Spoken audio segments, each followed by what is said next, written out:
என்ன சார் உண்மை இதுதான் சொல்றீங்க? இங்க மதவாத கட்சிகள் உள்ள வந்துருச்சுன்னா தலித்துகள் நசுக்கப்படுவாங்க, ஒடுக்கப்படுவாங்க. அம்பேத்கர் முன்னிறுத்தி நின்றக்கூடிய இந்த கட்சியா இருந்துட்டு எப்படி சார் நீங்க கற்பனை ஏன் பண்றீங்க?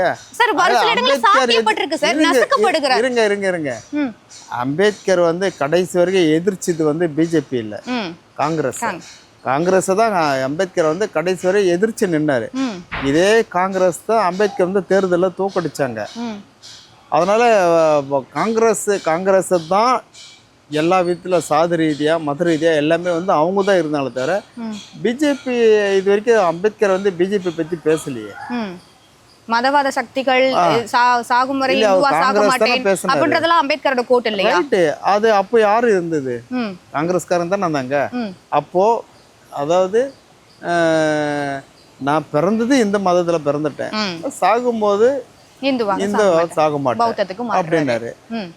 அது ஒன்றும் தப்பு இல்லையே, அவருடைய கொள்கையில் தானே நாங்களும் இருக்கிறோம். அதாவது நான் என்ன சொல்ல வரேன்னா, நாங்கள் போயிட்டு பிஜேபியில் போய் ஐக்கியமாகல, அந்த கட்சியில் போய் இணைஞ்சு சேர்ந்துடல. இது கூட்டணி, கொள்கை வேற கூட்டணி வேற. தேர்தல் வரைக்கும் தான் கூட்டணி. தேர்தல் முடிஞ்ச பிறகு அவங்க கொள்கை வர, எங்க கொள்கை வர. தேர்தல் முடிஞ்ச பிறகு அவங்களால பிரச்சனைன்னு சொன்னாக்கா முதல்ல பிஜேபி எதிர்த்து போராடுறது புரட்சி பரம் தான்.